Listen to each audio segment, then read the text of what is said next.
First, I think it's best to acknowledge that this may be one of a few events, okay? The amount of information I dabble with is reasonable amount. I've been in the industry for quite a few years. I go back to the days of Dr. Solomon's. I don't know if any of you go back that far. Yeah, Dr. Solomon's is one of the precursor antivirus solutions going back to the late 80s, early 90s, used by BT. Okay, so I've been dabbling in different shapes and forms, like so from my BT days, in what was then known as a robotic ID. So prior to artificial intelligence, the way that we know it now, there's a project where I led, which was it had some interesting challenges and awakening. The environment was that you could only access a network system, and we're not talking about your normal business network. We're talking about the infrastructure network. Okay, you couldn't access any system without being trained to the appropriate degree and signed off by N amount of individuals, like say, etc. Okay, so an initiative was kicked off where it was identified that you could use software, right, to run scripts in the UK network, right, back in the early 90s. And the security guys called it a robotic ID because the language was Pascal, the network infrastructure was Nortel, right, etc. That's as much as I can actually say. Okay, so that's part of the checkered past. So I've been working with Cloudsol since 2009. The precursor to that was a presentation by Palo Alto, right, somewhere between 2009 2012, where they indicated that all governments had been compromised.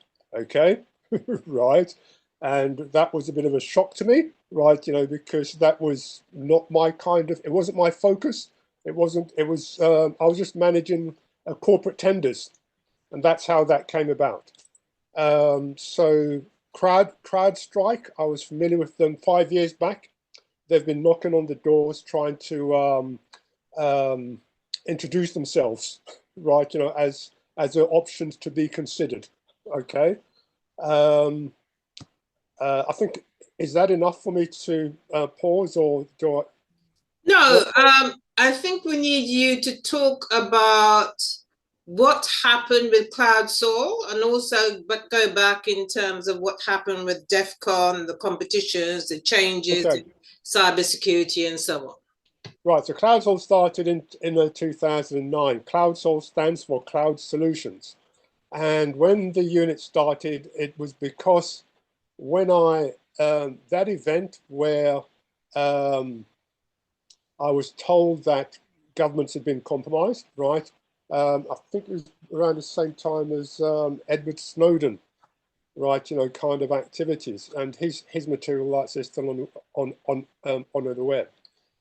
In the presentation, I was given a pre-release version of a document called Malware for Dummies. Okay. When I read that thing, I effectively wet my pants, right? Because what they did, I mean, everyone acknowledges, that when you say it's for dummies, it really is kind of base level, okay? And the company was Palo Alto. They bought next generation firewalls to the marketplace. They also currently are the organization that supports, or they've got the contract for managing the US defense. Okay, right. So this is the writers of the book. The writers of the book, yeah. Malware for Dummies. They have a contract with the US government. Yeah, and it's a 9-figure contract, yearly figure, 9-figure US dollars. Okay, right. So that gives us right now the book. What it did was it gave you an insight into how malware, the difference between malware and an antivirus. Okay, so basically, malware back then was always seen as a machine learning, right, kind of application, right, compared to a antivirus. A virus is like a bog standard kind of script, effectively, right? Malware is like antivirus on steroids, right? With artificial intelligence, effectively. Okay, so one of the things that they highlighted was items like they give you the oversight of how the command control items operate, like say with malware. The book is available via Amazon, by the way, right? And it's quite possible that you guys, it's now bread and butter, okay, right? But that's what shook me, and that's what one of the reasons why Cloudsol then looked at the antivirus, anti-malware space. We were contacted via Trend Micro. We didn't contact anybody, right? They contacted us, right? And so we've been through the bulk of the antivirus solutions there in the marketplace, okay? And what occurred was that Trend Micro was considered a reasonable organization at the time. I was involved in an energy project in the Caribbean, primarily Jamaica, around 2014, 2014 to 2017. And what happened was that I felt you get that sense that something isn't quite right with your device, right? Not quite responding as it should be, okay? But the Trend Micro found no problems, right?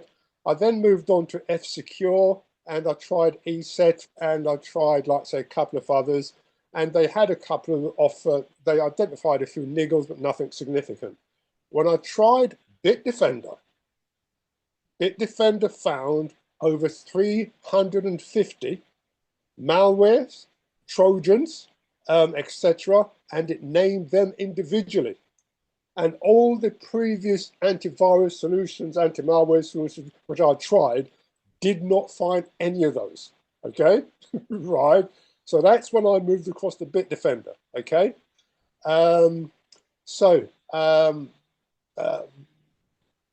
What else do you want me to cover? Okay, so what's your view on what happened with CrowdStrike recently? Right, okay, so before going on to CrowdStrike, I think I'll best move on to that bit which I did introduce you to, Dawn, is that the architecture used by most of the antivirus, anti-malware companies is the bricks and mortar, where they have an infrastructure of data of known and suspect viruses, okay? And their architecture is dependent upon an application being on a device, and they update the application on the device when a virus has been identified in the marketplace, got a confirmed name, and is circulated across all providers, okay? Now, DEFCON, I think is the name of the entity or the activity in Los Angeles, San Francisco every year, where they all the hackers come together, right? And the government and business actually provide a environment for them to try and hack, okay? And it's been going on for quite a few years, and the individuals that actually succeed typically get a rather luxurious job in terms of pay, like say, etc. Right? A couple of guys won that trophy 2 years on a trot. That hadn't happened before. Okay, and what they decided to do was to set up their own, to move from, like, say, the bad guys effectively to the good guys. They set up their own antivirus, anti-malware organization. And what they did was that they broke the mold of how the likes of CrowdStrike or 95% of how the anti-malware companies actually operate, right? They focused on where is your device trying to connect to, okay? So what happens is that within their proposal, the company's name is Heimdall, by the way, Heimdal. So their approach is that they don't give two hoots about what's on your device. They're not interested in your data, right? Which is part of the problem with the standard antivirus, anti-malware solution, because they have to process all your data, okay? Right? To try and identify whether components of your data has changed, when it has changed, how it's changed, etc. And then they take action. These guys said, well, look, skip all of that, right? The only thing that matters is where is your device trying to connect to, okay? So what they did was that they've got a relationship with the FBI, National Cybersecurity, Europol, like, and all that kind of stuff, and they put together a database of red, amber, green, okay? And obviously there are known destinations or countries where if you're trying to, if your device is trying to connect to those locations, something must be wrong, okay? So what happens is when their application is loaded on your device, the first thing it does it starts to create a picture stroke framework profile of who you typically communicate with, okay? They then look at that data to actually say, well, look, okay, if it's a case that you're trying to contact, if your device, not you personally, okay, that's the important thing, right? If your device is trying to communicate with a confirmed suspect area or zone or website, right, it will block it straight away, okay? If it's in the amber region, right, you know, it will give you the option, it brings it to your attention that there is something suspicious taking place, right? Because based on your profile, you have never contacted Brazil, right? Or you've never contacted South America or Australia, New Zealand, but all of a sudden you're contacting those locations, right? It will then say, well, look, is there something up? They look at the table. It says, well, look, okay, location A, B, and C.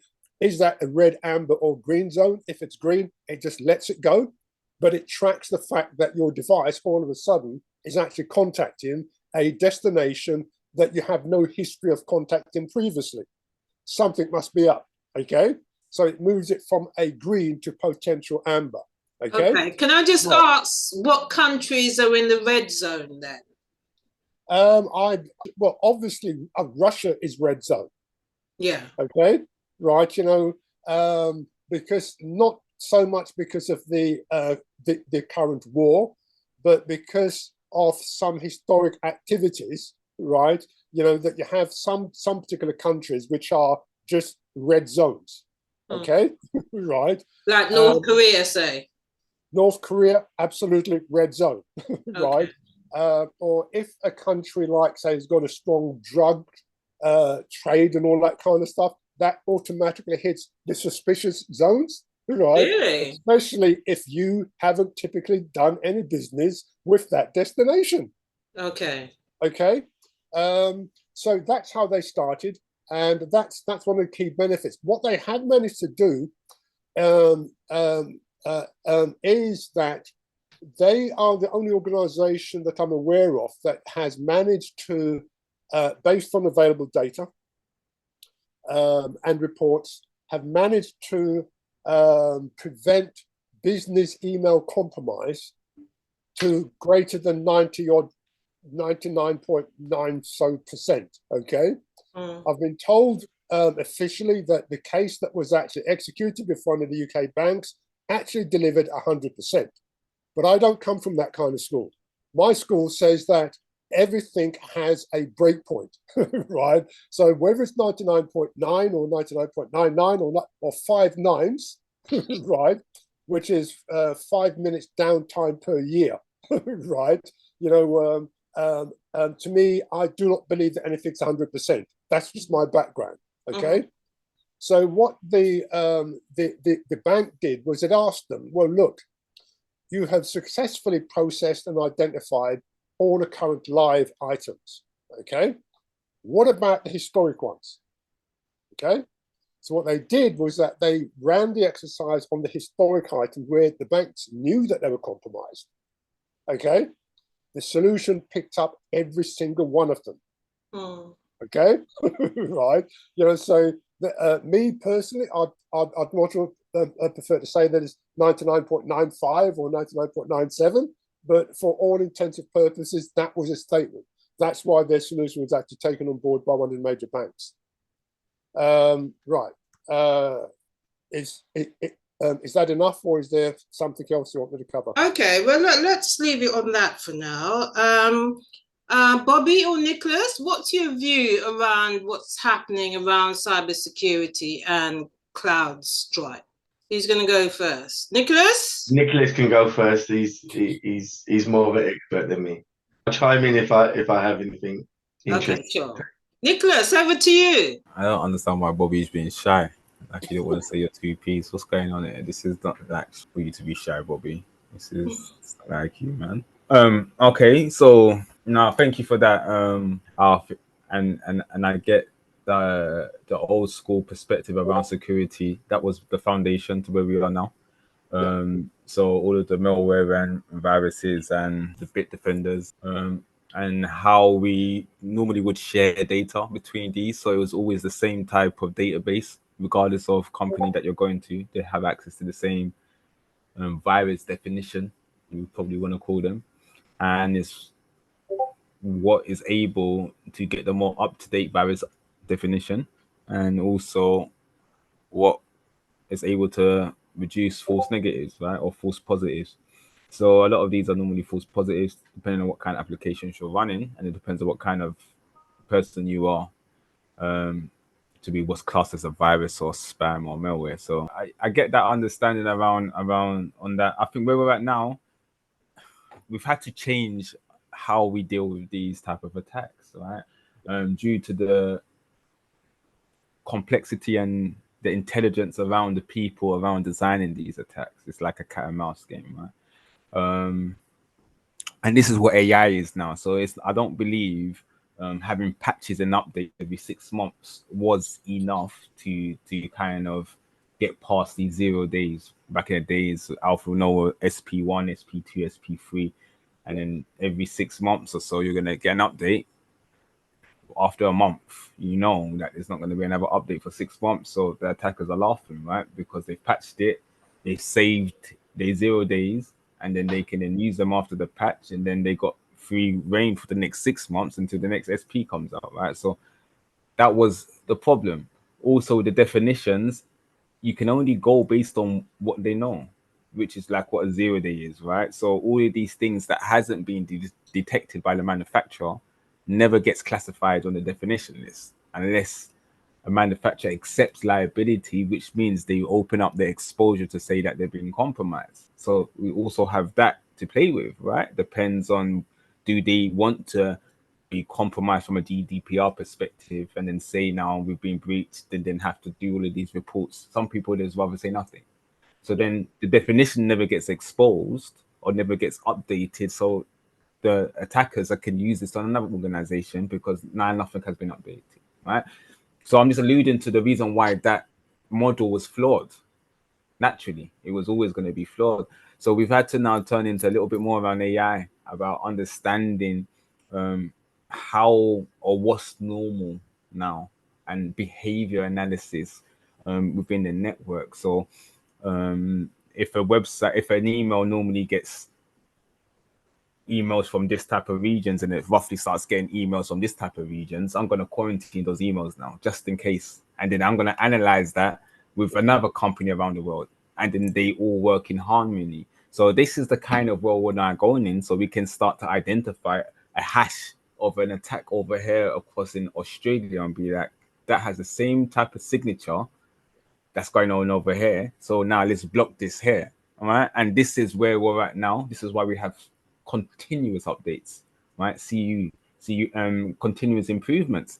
Now, alluding to the CrowdStrike aspect of it, it's not what it seems, right? And I think more of this type of stuff is going to start to happen, right? It's never what it seems, but let's give it a perspective, right? And that's all we can do, because we're never going to know the truth. That's the honest truth, right? You're never going to know, but we can give a viewpoint or a perspective, and I can give you maybe ideas to what possibly could have happened. But from what it seems like has happened, and what the report is saying that has happened, was based on an update. So if we know that, okay, so let's look at endpoint security, for instance. Yeah, we've got different layers, and I think Alf alluded to some types of antiviruses, and those are more like on the application layer, right? On the OS side, there's 7 layers, and then at the application layer, you can protect at the application layer, right? That means after OS.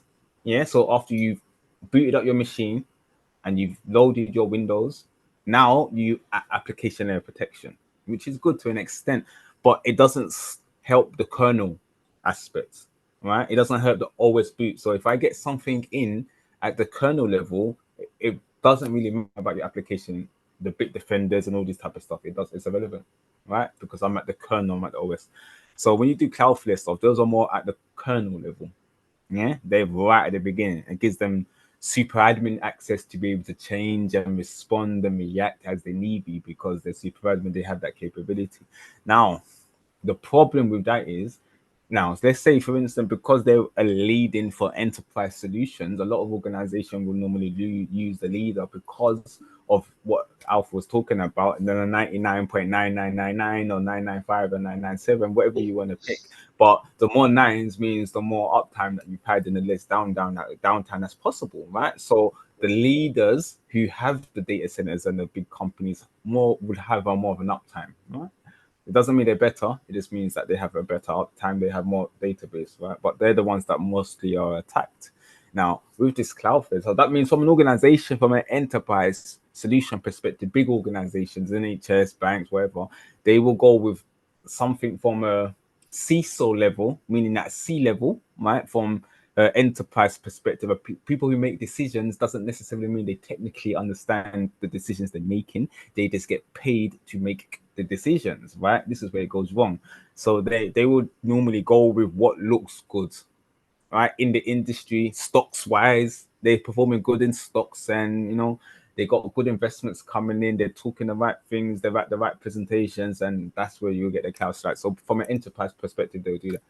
So now these companies around the world all have this solution, and then they found a bug that's gone on. They need to react very quickly now, because we don't do SPs no more. We do instant updates that you don't even know happen no more. Because sometimes you can turn on your Windows machine, is this updated? I didn't ask for an update. I didn't approve an update, but it's turned off and reset, right? So you don't even get the control of these updates no more, because they know better from now the solutions, because the users, what the problem is, the users do not have the experience to understand the decision they're making around security technically, right? It's not their application. For instance, an analogy would be the referendum. You're giving people the chance to make a decision on something that they don't understand. They shouldn't do. They're not the government, but you're asking it the users. It's the same perspective. So they flipped it and now made the companies now take the responsibility.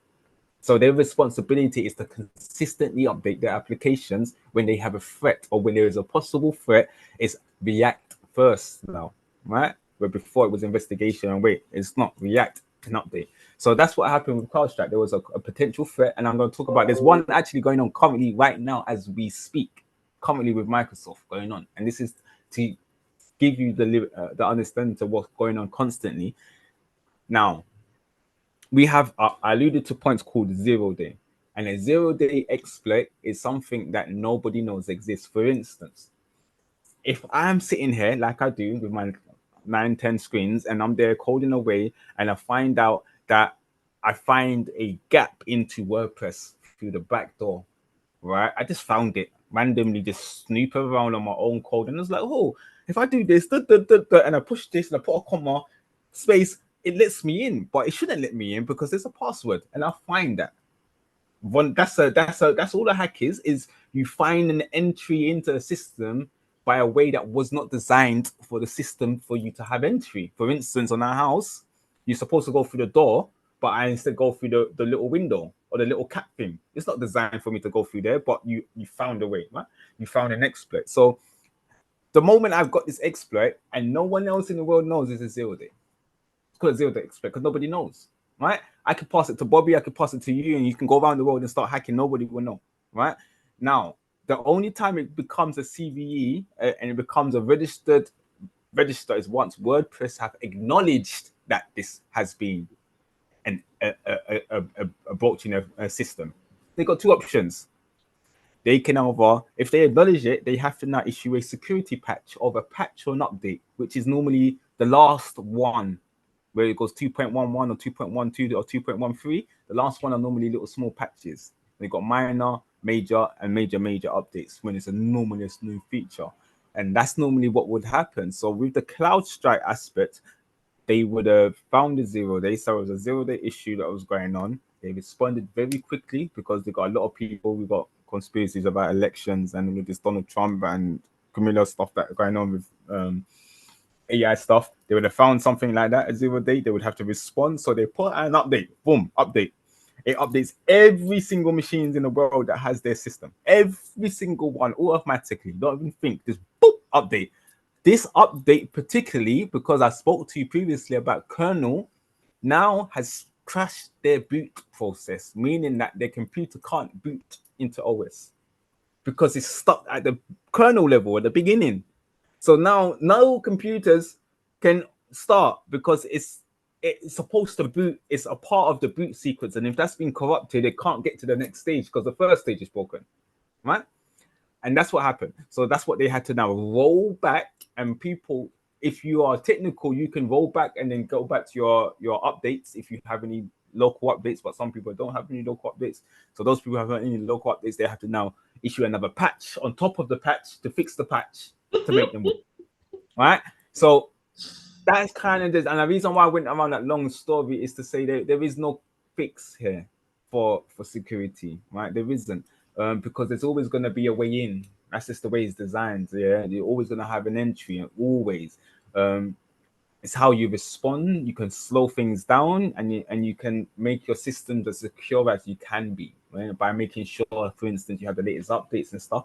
But if an application, for instance, is compromised and they're unaware, they have access to your system. For instance, when you download an app on an app store, yeah. And you click approve, and all of these permissions allow. Sometimes you got to do allow like 4 or 5 times. Yeah, and it says allow into your gallery, allow into your mic, allow into your contacts. Yeah, all of these things. From an admin of that organization, I now have access into your contacts. Let me let that land. If I design an app and I publish this app on the App Store and I call it Nicholas Martin app, yeah. And it's called a Nicholas Martin app. And I get 1,000 downloads on this app, and then everyone goes and clicks approve. I'm the admin, I'm the creator. So I can super admin now and admin and log in as an admin and have access to your contacts, your emails, your pictures, and everything, because you've given the app permissions to see your contacts. It's like an API, right? Once you give it permissions, you give it access into your contacts. So if I get access into a company that has access into your phone, I can compromise you, right? So if I compromise Microsoft and I've got access to Microsoft, for instance, and they have all of the apps around the world, I can jump into everyone's phones, right? And this is why security is very interesting, but it's not really much you can do. That's why I come back to that. It's not really much you can do, because if you understood how it actually works, you probably wouldn't function on these devices, because you wouldn't allow anything, and then you wouldn't be able to do anything, right? So I think as we move, AI is going to help just from the speed and the intelligence of what it can respond to fix some of these compromises or possible compromises, because a lot of the way of how people are being compromised is by user error, bad code, right? Accidental code, and it goes live, and then they find the gap in the code and it goes through. I think once we start allowing some of these smarter systems that we've designed, like AI, I think some things will start to reduce in severity. I think cloud is also a problem. I think SaaS solutions are also a problem because we're putting a lot of our problems in the cloud. And once they go down, everyone's stuff goes down. I think there's going to be a reversal in that, in a sense of more of a hybrid environment. Because I think people haven't really balanced their books correctly, right? And that's the issue. I'm not saying we shouldn't go with cloud, because cloud is amazing, speed, fast, whatever, right? Responsive, scalable, really good. CDNs all over the world, great. But once it goes down, there's a problem. It goes down, and Sky got impact. Everyone's gonna have impact because of a reliance on cloud and these big type of businesses like AWS. So I think there's gonna be a reversal in before Alf will know. UIS mainframes and all these type of things we had racks and stuff. Most companies would have their own servers and their reliability, but then you would have to pay for infrastructure engineers. You would have to pay to update them every 5 or 10 years, and that was also a considerable cost, which is understandable. But now the cost in cloud is going to be more, right? It's actually more than maintaining your environment when you think about it, and you don't own anything. And if you miss a bill, you lose everything, right? So it's really concerning in that aspect. So I think people will start to understand that. But yeah, that's my piece on that. On the security aspects. Even today, for instance, one of the organizations I worked with, Microsoft went down and it's still down. So there's looks like a global attack across the globe where portal.azure nobody can access to, and they can't access their service in Microsoft. This is the number one organization on the planet, and we're saying that we can't access our information right now based on whatever type of global strike or attack that's going on. This is what World War III is. It's more the cyber war, right? And what other actors, whether it's China, North Korea, Russia, whatever, whoever can knock off a service for an hour or two is worse than a bomb that wipes out 10,000 people. Yeah. Financially, right? So we figured this out now, and this is what this problem is now. This is what mass war is, because right now we've got organizations that can't manage we don't know what the heck's going on in people's environment. Right now, right this second, I still don't have access to a massive FTSE 100 company, organization, and I'm global admin. That makes no sense, right? And this is across the world. If you go down the detector, you see right now how many companies are down right now due to this service. Right now, this outage, as we speak, as we talk. So this is not new. This is always going to be consistently going on. But we also got to understand the climate that we're in now. And the climate that we're in is we've got actors. We've got actors that are state actors doing some of these attacks, and there's other agendas that we don't be aware of as well. Now, what can you do? Because I've scared the living daylights out of people probably listening to me. So what can you do to be secure, right? Well, I wanted to say something, Nicholas. Go ahead. Because what we are describing is a precursor to a doomsday situation where we are so dependent on our computers now, based on the disasters that happened around CrowdStrike recently, where health service went down, surgeries went down, operations couldn't take place. We also had flights which were cancelled, trains which were cancelled. We also had a situation where some shops were not able to sell their products because their systems went down. Banks suffered. We're lazy, guys. Let's look. We're lazy. Like by default, we are lazy, and I'm gonna make that land. We do not like responsibility. We pass the buck at every chance we can. Right? Every organization does it. Let's just put it to third party. Let's go to Capgemini. Let's go to KPMG. Let's go to the Indian company. What do you think these Indian companies are doing? Do you think they're accessing your information and not sharing that data? Do you think they're accessing do you think they care about how they handle your information, or they don't share passwords or credentials? It's happening in Bangladesh. It's happening in Hargobath. It's not, you can't even have eyes in it. Yet we will rather offshore the risk of having it inside because the FCA is going to regulate you and come and check your stuff, and you're going to have to do all this auditing. No. There you got the ISO 2701. They got all of these information, so we'll have them do it. right? And now we're in problems. That's the rational reason to why we're in problems. We didn't want responsibility to hand in our own security. So we Most offshored the organizations, responsibility. cost-wise, right? Because English people cost expensive. You got well, very expensive people in the UK to hire technical people at a skill set. You can't afford that. When you can go to Poland, you can go to Australia, you can go to South Africa, you can go to Ukraine and get 10 people for the price of one UK people, and they work way harder than we do. Right? So the problem is obviously we're spoiled, lazy people. That's the reality. And it's hard. I'm one of those people. I'm not gonna lie. I'm here. Maybe I'm not as much. I don't really sleep like that, so I can't really class me. But as a people here, we genuinely are that kind of way. We have NHS. We put our feet up, and we don't. We sit in the house and we're on social. What's the name? That's our energy. You see what I mean? So unfortunately, we don't care about the investment in the IT school systems. They're learning the same things that I learned 10 years ago. Nothing has changed. It's the same system. We don't invest in our own tech. We don't have a tech lead. Stuff SCA and the government are just now starting to talk about AI and regulation. We're not leaders. We weren't leaders in blockchain. We weren't leaders in AI. We follow along. So we always offshore stuff and we put it to the side and put it to the side and put it to the side. And now we're complaining because when they go down, we're highly relentless. We don't have any AWS. We don't have no Silicon Valley in the UK. We don't have any space programming. We don't have anything of substances. Nothing realistically. Right? We rely on what's the biggest tech UK company you can tell me? I'll wait. Anyone? You've been waiting a long time. And that's the problem, right? What Fast Host is probably would we say British Telecom is a tech company? No, they're telecommunication. Fast Host would be something that was UK built and what's name, but they're only within the last 5 years that they started.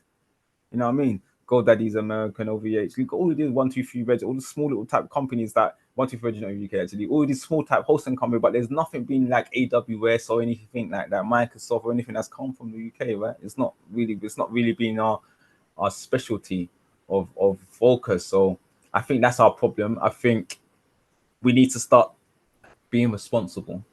That's it. Being responsible. Just be responsible and be accountable for your actions. Like hold your hands up a little bit. If we did that a little bit more, I think we would be less dependent on others. And our dependency is that basically we depend on others for everything. And then and I'll back that up by even from the what do we do? What do we make as a country? GDP. We make money on finance. And we rely on our ability to bully the world with our finance district. So we don't have to develop our coal mines or oil mines or anything. That we make money based on trade and pension. That's the reality of the truth, right? That's why you got Canary Wharf and Liverpool Street, right? Without Canary Wharf and Liverpool Street, what would our GDP be? Please, I will wait. Yeah. On an interesting area of development, I mean, the major providers brought managed detection and response solutions to the marketplace. So that what happens is that, right, so there's a couple of things that take, there's one organization called NCC, right? NCC Data, I know them. I know many people who worked with them. They're a massive company that deal with a lot of piping even into the country for data, right? They've got a main base in Canary Wharf. I knew the CEO of the company, right? You know, he's only recently moved on, but what they brought to the market was the fact that organizations can invest in solution A, B, and C, okay, but they also need an insurance policy, right? That if that fails, they cover. They are effectively covered. So NCC, right, you know, actually they are a significant global player, because I think part of their ownership, yeah, but as you probably understand, the US to the UK kind of relationship, right? That they manage a lot of the risk associated that companies have to carry. Okay, so it's not like your car insurance where you get your car insurance, right? So done, right? They have a tie between not just the insurance company, but the solution and the infrastructure that actually allows the CTOs to sleep at night. Okay, that's as much as I can other dug into, right? I didn't have any need to actually go any further, although I was looking at it from a resale perspective, right? To actually move those kind of product set further down the food chain. So if you're not an organization that's turning over 100 million likes and all that kind of stuff, right? And you want managed defense options, right? Those kind of services are now becoming available.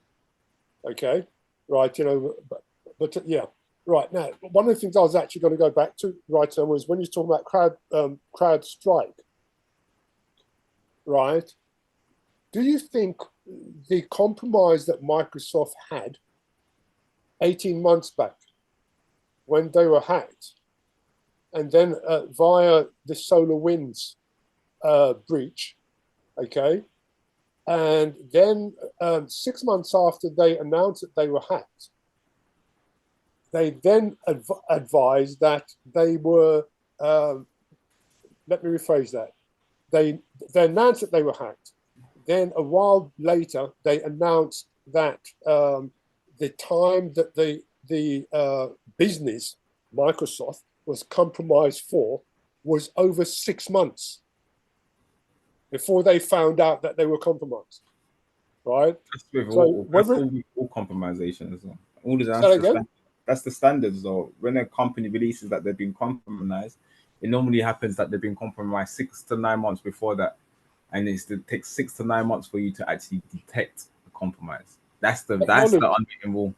Yeah, but if you are one of these state actors or whoever the actual source is, and you've been sitting inside Microsoft for 6 months, right, accessing data, processing, like, say, whatever, right, isn't that likely to actually, I think they even confessed that elements of Azure or, like, say, whatever was actually compromised in terms of the data and the structure, right, you know, of their solutions.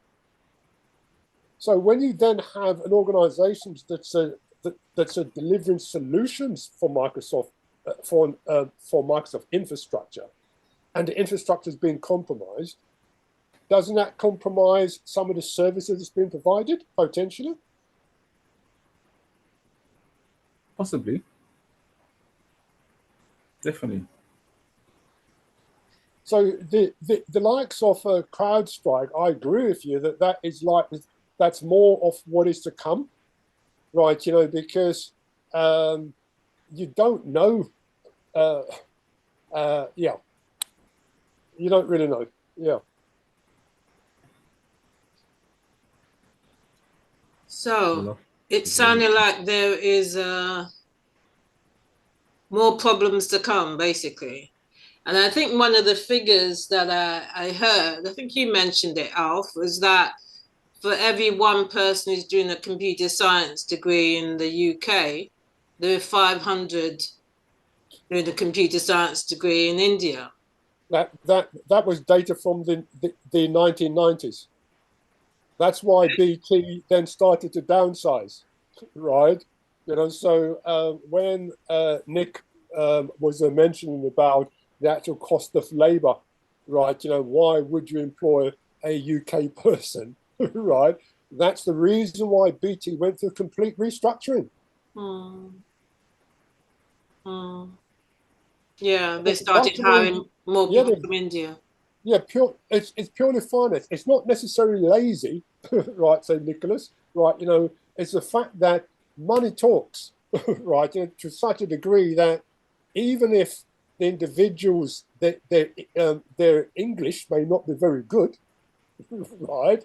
But they're able to do the data requirement, execute the data requirement that local individuals are unable to do. When I was with Aviva, there was a requirement for extracting data from one of the Cisco systems. Okay. Now, I understand enough of the Cisco systems in terms of the operations and maintenance component of every solution that exists. There's an operations and maintenance component of it. That's how it works. Okay, right. So I knew from my BT days that there was there's a document which is almost like the A to Z of how the database works. Okay, that is available for most of the solutions. I've forgot what the name was, and the organisation that I was with did not have access to that. It wasn't provided to them, like etc. But I knew that it was there.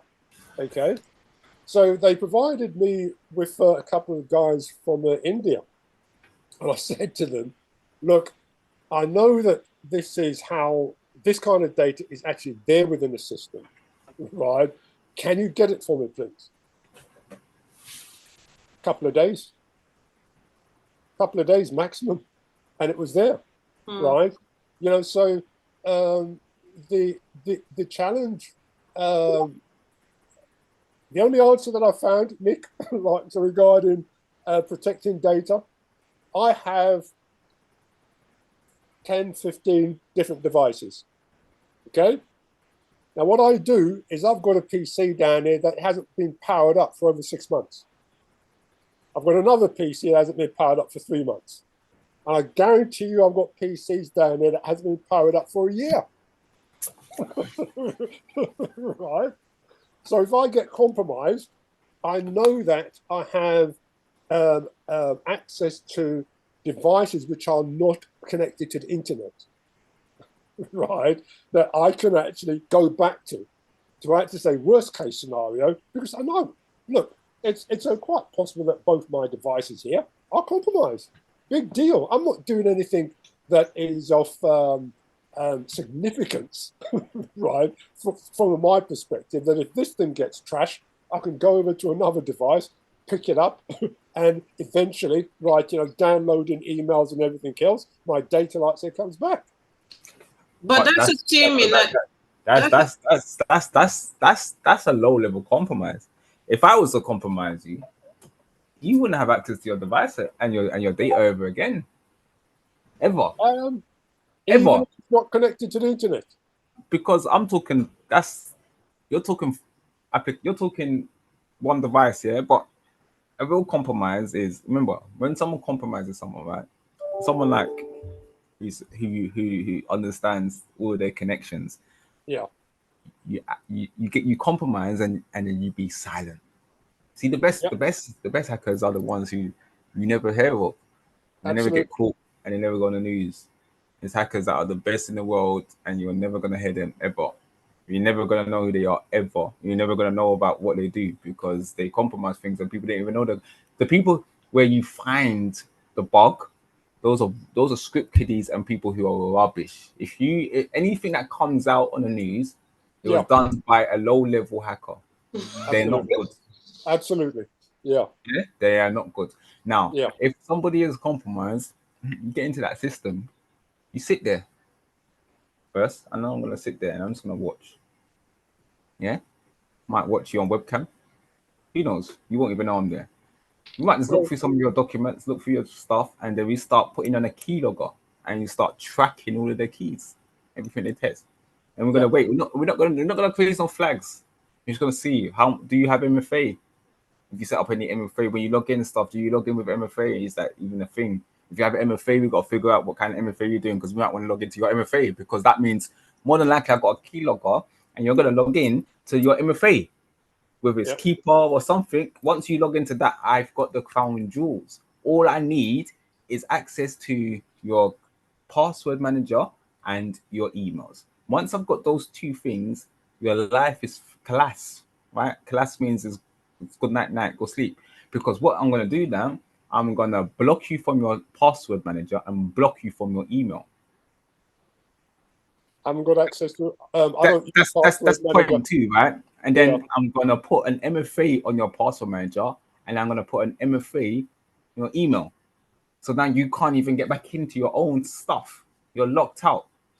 That's 2 strikes. Then I'm gonna go through your email and I'm gonna reset every single account and stick MFA on every single account that's connected to your email. So that means everything. So that means now you can't even go to Facebook and ask them for a password reset, because guess what? It goes back to your email. You can't log into it because it needs an MFA, but guess what? I got your MFA. So all of your accounts that are linked to your emails would be collapsed. Yeah, your email is gone. Whatever you're gone, and your device is now trash. I've got all of your personal documents that you got on your device, all of your personal information. Then guess what I put on there? I put a ransomware on there saying, give me £1 million or you won't get any of your information back. Guess what? You're dead to rights. You'll pay it. And that's the problem, right? Everyone thinks it's just a device level, but it's so many layers into it, because we live in a world that's like in a metaverse now. It's not about the physical function. It's about the cloud-based solutions. It's about your emails. It's about your Instagram. Some people, if they lose their Instagram account, they commit suicide because they got 20 million followers on there or 10 million followers on there. And once that's gone, they're going to have to start again. It took them 15 years to build that following list. It's credible. It makes them a lot of money. Someone loses access to their YouTube. Their YouTube videos has 210 million YouTube views. You know how much it pays them every month for the YouTube every month, and now you lost access to it, and I converted it into my YouTube. Now I make money from your YouTube video. How do you feel? You'll jump off it. That, and this is the level of stuff now, right? That people are affected by. It's not just the ransomware hack on your physical computer, it's everything else that's connected to your identity, your digital identity now.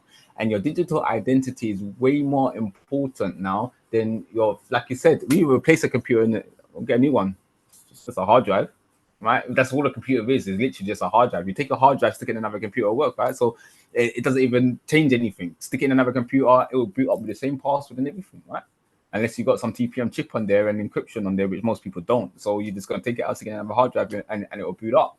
So it's not really about the physical aspect no more. It's about your digital aspect. Yeah, your password, your emails. How do you fix this?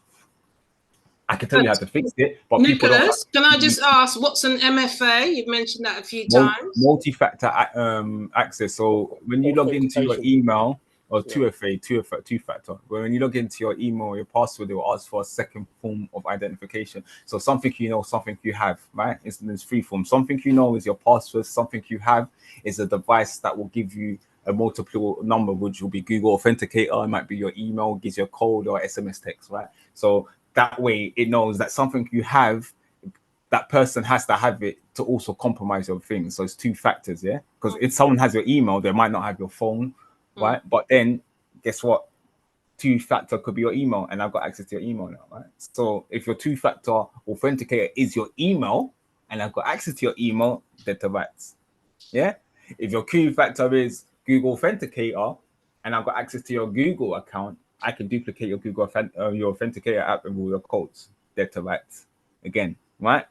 So it's about the know-how of a person and what you're compromising and how you know how these layers connect. That's sometimes say right now, the world of compromisation is far more advanced now than just hacking a computer and saying, I've got into the computer. It's sitting there being silent and then using this called reconnaissance, learning as much as you can from the person that's next to you about you and sitting there. And that's legal. It's legal. It's not illegal to do reconnaissance. It's not, I can go and find out your social medias. I can go and find out on your LinkedIn profiles. I can go and do all low-level scans to find out as much information about you and then use that information to guess your password. That's legal. Not the guessing of the password, but the collecting of the information is legal, right? So a lot of people do a lot of reconnaissance, and that's the sitting in the background collecting information. Wow. That's actually makes you, if you can do that, Nicholas, that actually makes you quite a powerful person. It's a good job you're an ethical hacker, huh? You have to be to ethically hack. You need to know how to get into things like that, right? And there was actually courses and stuff like that freely available. Hack the Box. There's loads of hackathons and type of stuff like that, right? So it's how you use your information to get into things. And there's always going to be people who have things like WordPress. Yeah, you got WordPress that's never been updated. A person can always get into the root directory of your WordPress and have access to it. From there, they can put something there that you click into your file, and then it gives you access to your machine. Yeah, it's called a reverse proxy or reverse shell. And this is not how people get compromised. You see what I mean? So it's normally through something linked to you on email, spam, yeah, phishing attacks, all these things.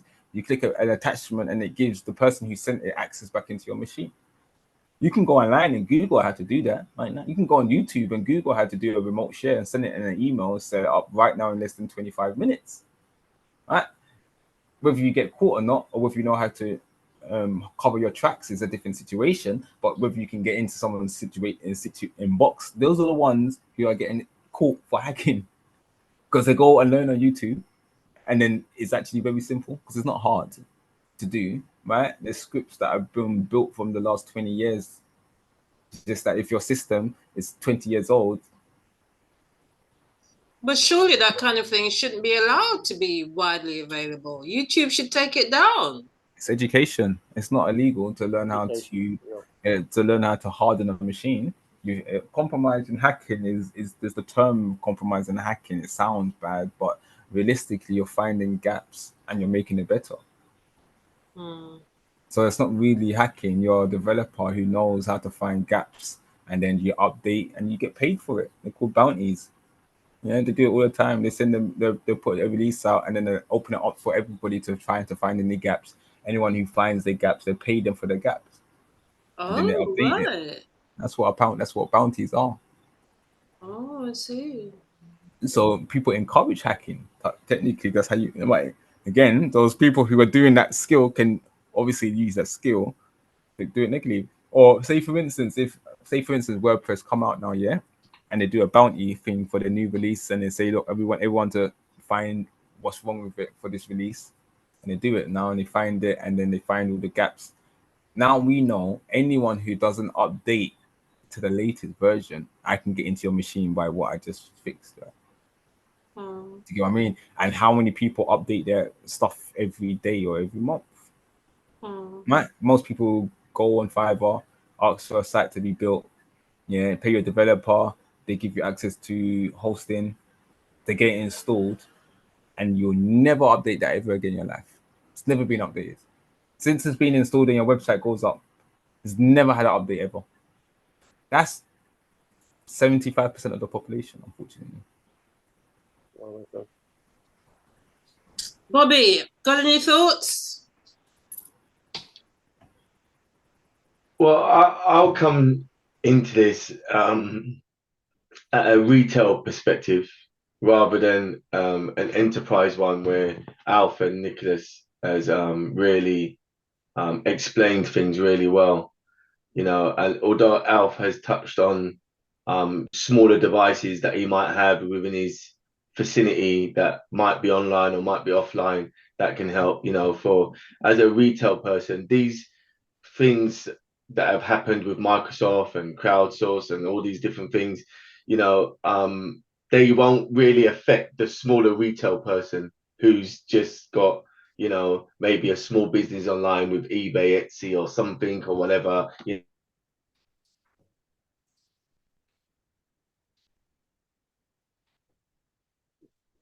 Lost you. Turn the sound back on, Bobby. They're not really going to be truly affected by a lot of things that have happened. These Shopify's or eBay's or any type of like small medium business that are not using like large Microsoft Azure or different types of these big type of infrastructure type services from these big giants. But at the same time, you still need to be protected and protect yourself at all times in terms of, wherever you're going with your devices. If you've got a laptop that you use in your home and then you use the laptop out and about, with different internet cafes, libraries, restaurants or places of smart workplaces. You know, have you got yourself a good VPN? And a good VPN doesn't mean a free VPN. A free VPN necessarily might not do the job that it's meant to do. You know, get a paid VPN, get an Agile Tech Solutions VPN. You can get one of those, you know, and that will protect you for on up to 10 devices. You know, have you navigated your way through a Microsoft account and a Google account and protected your emails, you know, with, you know, some of the suite of tools with Microsoft, and then got extra security on that Microsoft account? You know, we got one called Agile Guards. It protects your emails from when you're sending emails out in a pushing email. It will stop users or hackers using it for pushing tools, or like these malware type of things. It will send a heartbeat and see if there's any traces on your emails or your passwords that are compromised on the dark web. You know, there's lots of tools like, you know, these small little add-ons that you can add to your business to protect yourself. It's almost like saying, like the bit that Nicholas said, you know, if you do buy a house and you got a house and it's £1 million, what are you going to do to protect your stuff inside that house? You know, because, you know, are you going to put bars in the windows, or are you going to have a full what they call the locks? They're like triple, quadruple locks on your front door, top and bottom. Are you going to have an alarm system? That alarm system, when you're not in, is it going to alert you, or is it going to alert the authorities or somebody that is going to be able to check on your house when you're not around? You know, it's just the same for your Wi-Fi, your business, or your internet solutions, or your domain. You know, what sort of system? People take it for granted that they think they get a domain name and a web hosting and they leave it and it's on the internet, so I'll be fine. Or they just get some, you know, freebie that they've downloaded and they think it's going to be fine. I couldn't tell the last time I used anything free to protect my house, you know. And even if I've got a dog, I've got to feed the dog, you know, and that's still going to cost money. And, you know, so, and, you know, you have to look at all aspects of security if you've got a small business, medium business, or even a large entity. And, you know, maybe don't put all your eggs in one basket as well, in terms of going with a company that does everything and you feel like you're going to be safe because they're a large company and organization, because you might get unstuck that, you know, unfortunately that company does go down. You know, if you're working within the UK and you look at what's happened with the UK quite recently over the last few years with Brexit happening, those industries and those data centers and those IP addresses that were from the EU and no longer a part of the EU, or England are not a part of the EU, are you protected for your data staying onshore if you've got a UK business, and not being a part of a hosting environment that sends your data offshore and then comes back onshore again? You know, how are you looking at and looking after your infrastructure in your whole complete small to medium business? And, you know, we do a lot of consultations with a lot of clients that have some of these issues and they don't even necessarily realize. And before we even start working with them, we try and navigate and understand what their infrastructure is like first before we even take them on board, because, you know, lo and behold, somebody could be spying on their infrastructure and we don't want to have no compromise or get involved with anything that could put us at risk. So we look at their risk first. What is the risk in happening in their business and their domains and their infrastructure, to make sure it doesn't put any of our infrastructure at risk. So that's just my 2 pence for today. Okay, thanks for that. I've got to say that WhatsApp, a lot of people use WhatsApp now. I've heard of several people whose WhatsApp has been taken over on their phones. you know, and that really is quite shocking when that happens to someone close to you. They can't use their WhatsApp. The person who's taking it over now has access to everybody in their phone, all their contacts, all the groups that they were in. Dawn is very easy, right? And it happened to a close friend of ours, actually. I'm not going to expose them, but definitely happened to one of us that we both know, that we all know, probably in the school. And let's think about it, yeah, because it's just a simple thing. Let's really simple about how I will take over your WhatsApp, and I can literally demonstrate this right now and take over your WhatsApp right now on this call, right? Because all it is I get a new WhatsApp, I get a new phone, yeah, I get a new phone, and I say I'm gonna install WhatsApp on my new phone, yeah. Guess what though? I'm gonna talk to you and tell you about something and give you, it could be anybody, say, look, there's an opportunity for something, maybe your friend, but you need to be able to send me this code. I'm going to send you a text in that and just send me the code over. So once I find the reason why I'm going to trick you into sending me a code. Yeah, I haven't got a good reason. Let's say I've come up with some scam online and you could win this lottery or whatever. All you've got to do is keep up with it. And then next thing you know, you're going to get a code, right? The moment the person says, okay, I'm going to send you back the code now. Yeah, I'm going to send it back to you. Just let me, I'm going to send it to you. Just make sure when you get it, send the code. I'm going to type in your number into my WhatsApp app. What does it do? It's going to send a verification to the number. Yep. Now, once that person gets a number, if they're not checking to see that it's come for WhatsApp, they don't know anything about anything like that. They just see a code or SMS come over. They take that code. They're just stuck in the entertaining of another conversation around whatever we've just made this thing up. You get what I mean? And it's come through on WhatsApp and you get a lot of ads and stuff, or Bitcoin, look, you can win Bitcoin or whatever that I can figure out what you like. Yeah. As soon as you put that code in now, I've now got access to your WhatsApp. Your WhatsApp's gone. And then you can't reclaim it for another 72 hours. That's their policy. Yeah. Because once you change a number, you can't change it back for 72 hours. Guess what I'll do within that 72 hours? I'll put 2FA. And I'm going to send every single person in your message and a message to say, hi, can you bother me £10, please? Out of the 2,000 people you have in your contact, there's going to be somebody who sends me £10 to my Cash App. Right? Now, just with that logic, it sounds so stupid how people get hacked, right? When you think about it, because it sounds like it's amazing. Like you just got hacked. But realistically, the logic is very simple. And that is the way of how people get hacked. Yeah, it's that simple. Nothing else. There's no hacking into your phone and nothing like that. The person normally has given over the code, like literally gave it to them. Here you go, take it, and they take it in it, and they got tricked or socially engineered into giving over the code. Right? Most of the times, I find out how people are breached is because of that trick. Unfortunately, right? It's a very simple trick. You just got to find. If I find, for instance, that I don't know, Dawn, you like black economics, I might just come in from a random number and say, hey, I've got a new thing called something. Do you want a partner?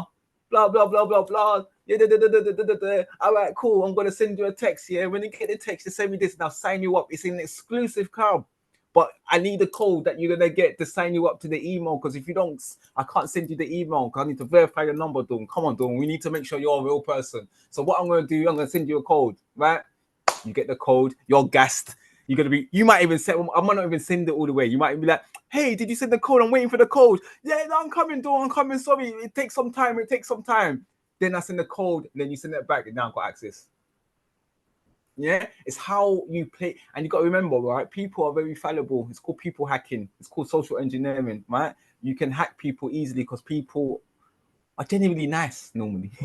Right? So you can always appeal to that nice side of the people, and that's what normally people do, right? You appeal to the nice side, then you get hacked. Now, what Bobby was alluding to is I've got all this experience, I've built up all this experience over a period of time, and we wanted to give back and build solutions that help people, that genuinely help people, right? Hence Agile Tech, hence our hosting company, hence all of the apps that we released. We have a lot, plethora of them, many tools from all types of aspects in the industry.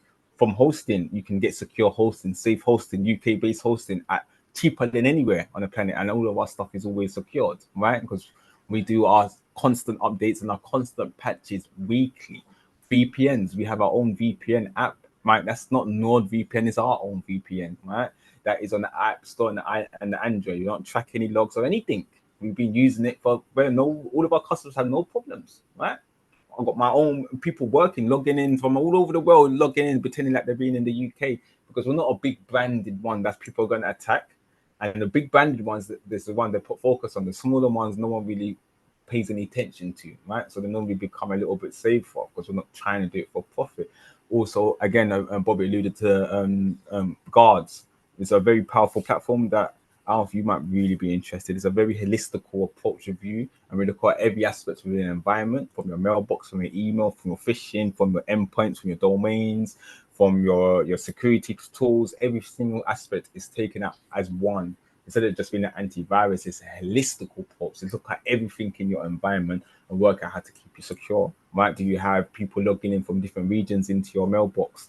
Do you have people sharing your passwords, right? And it's using that intelligence and AI to understand this is how you function as a human being. You normally do this, you normally do this, you normally do this.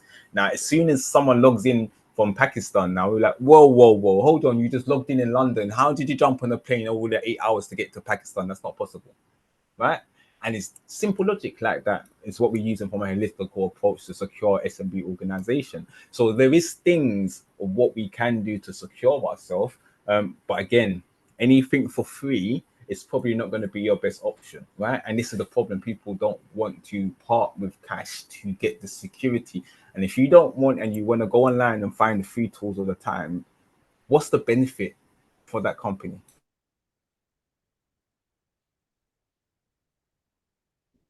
So you got to ask, because if they're not making any money, what's the benefit for them to update it? Because they're not getting paid to update it, right? Or they're going to be spamming you with so much advertising on that app. It's going to be ridiculous, man. But yeah, that's my 2P so far. I think you mentioned the hybrid system earlier on, Nicholas, because one of the things that concerned me when looking to buy a new laptop a few years back is that they're now providing very little storage space on the laptop for you to store your files. So they're actually assuming that everybody now wants to store their files on the cloud. And I wasn't happy about that, because I'm thinking, no, I want to have my files locally. So if anything happens, I can still continue to do my work. And I don't want everything on the clouds. A few things I put on it, but not much.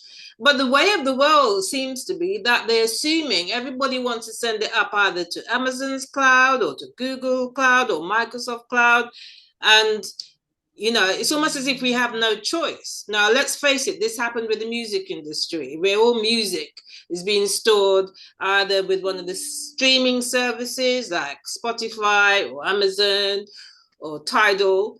But I noticed some musicians are now going back to producing CDs and vinyls. So maybe at some point, we're going to be starting to see that these new hard drives start getting added into laptops again.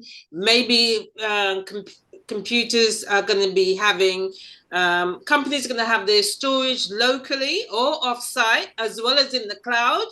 Because do you remember what I said? I think they're asking for trouble if they're putting everything in the clouds. That's my opinion. But you remember what I said about responsibility and accountability? Yeah, they're heavily linked, responsibility and accountability. Why do people go to the cloud? You don't actually have to. You have an option. You have a choice. You can go on the computer and you can buy and download NVMe RAM hard drives. You can download external hard drives. You can do all types of stuff. And the space is getting cheaper. You can buy a laptop right now, 2 terabytes if you want, 4 terabytes if you want, right now for cheap. Right? So that's not changing. Yeah, it's never going to change. It's an option. Most people, like when they're collecting their machine, Windows will normally say you got to collect to Microsoft from the get-go, right? So they don't really like local accounts now. They like cloud-based or domain-based accounts, okay, which is fine. Then you have your Microsoft cluster of applications, Microsoft Word, if you choose to go that way. If you don't have to. You can go down the local ones. You don't need to have Microsoft, which then doesn't trigger this whole cloud base. Or if you go with Microsoft, probably makes more sense to have it more in the cloud, right? Because it's more useful in their ecosystem in the cloud for what you may want to do with it, right? For instance, emails and documents and linking certain things, it makes more sense it being in the cloud as an object in the cloud because you can then link it into the other services within the ecosystem. Yeah. That's the reason why it makes more sense and why they're pushing it that way, because it just makes it easier for your user within their cluster of tools. But you actually have the option. People choose the option because it's easier. That's it. because it's easier. Now, if you want to have more responsibility, have it local. If you want to be more accountable, have your environment local. You have that option as an individual, but people choose to have less accountability and less responsibility, because then it decreases the risk, right? It's like Alf was talking about risk factor. What do you want? High risk or low risk? Having stuff locally is a high risk, because you got to then keep up with the Benjamins and keep things up to date and always update things. That's now your responsibility. Now, if I put that offside now, the updates and stuff, I can scream down the phone and say, how did my thing get compromised? Why is it not updated? Right? And you can impart orders that the person who's doing whatever your support is, because it's no longer your responsibility. I pay you guys to do this. Why are you not doing it? Why is it not up to date? That's the reason. Yeah, I see. Interesting. Okay, guys, anything else? Because I think we can wrap up now. I'm going to do the introduction at the end, but obviously when I edit it, I will put it at the beginning. Welcome to Black Economics TV. We are talking about cybersecurity today. I'm here with 3 experts who are proficient in their field. They know about computers and the harm that can be caused to them and the data that can be compromised. I'm going to introduce Nicholas first. Nicholas Martin calls himself an ethical hacker. He knows how to get into your computer, whether it's your computer at home or your computer at work. If he wanted to do something dastardly and not very nice, he could do it. But no, he wouldn't do that. What he would do is he would find ways that hackers can get in, and he will help you to actually strengthen your system. So that's what an ethical hacker will do. We have also Alf Allen. He's the founder of Cloudsol. And Cloudsol is a company that provides solutions for those who have data in the clouds. He also helps to protect computers for large companies. Now, Nicholas and Bobby are partners in a company called Agile Tech Solutions, and they provide methods by which computers can talk to each other. They provide storage, so they have servers. They provide cybersecurity protection. They also provide AI software. They provide VPN.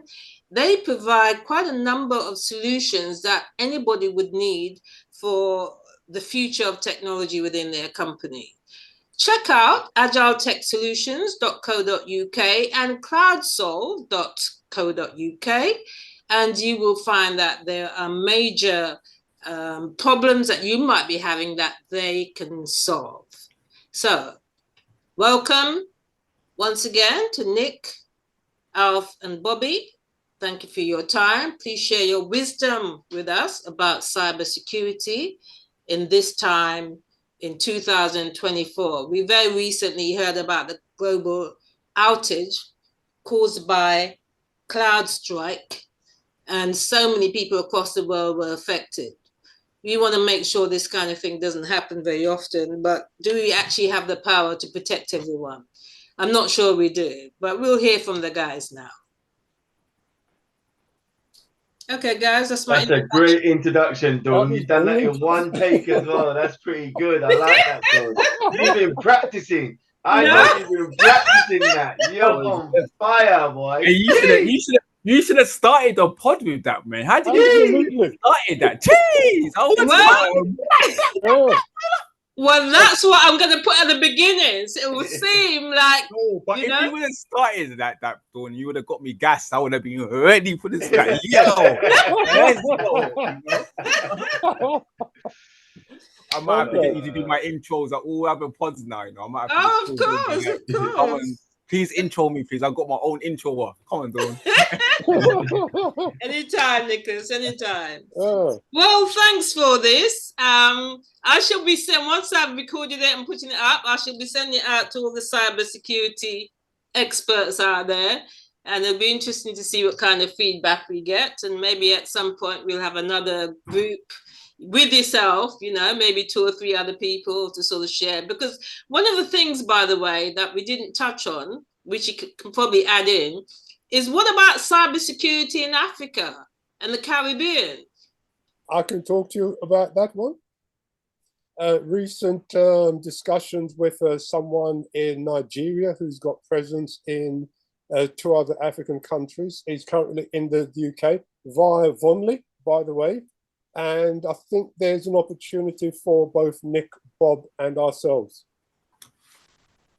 I confirm that there's an opportunity. It's just that we haven't quite agreed, like I said, in terms of reference.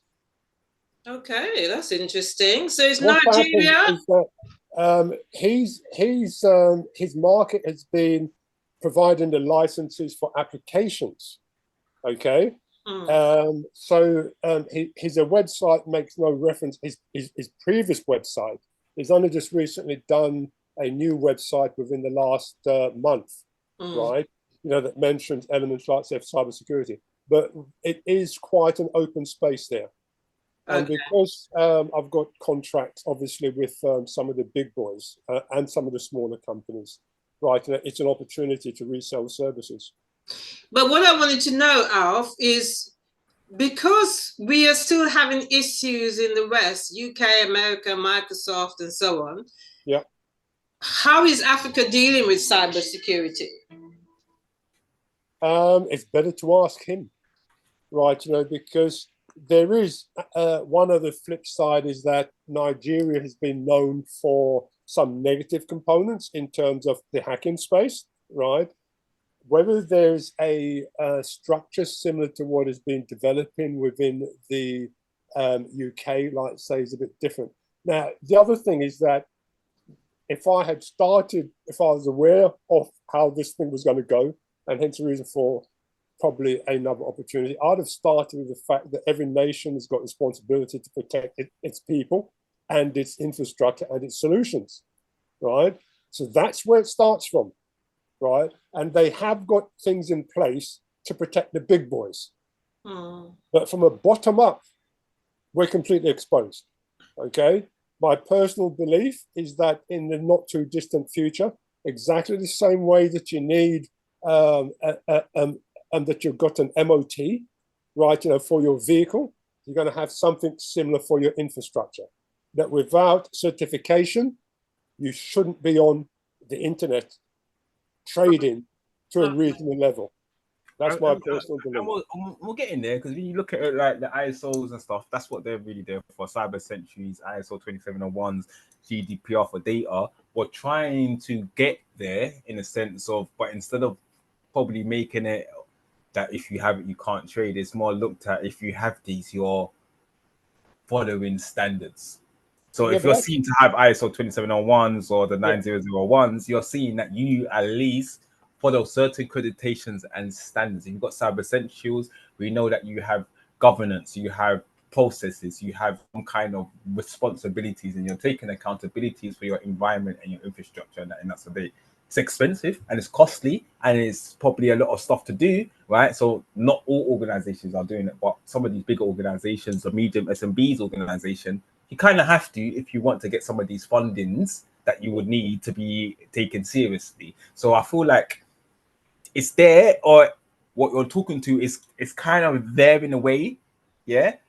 It's just not all the way down to the bottom yet, in a sense of it's like a need that you have to have it or you're not taken seriously. But if you don't have it, I'm looking at you with a frown now, because I know that my data is not necessarily secure with you because you just don't have processes as an organization. You don't have standards that you have to abide to.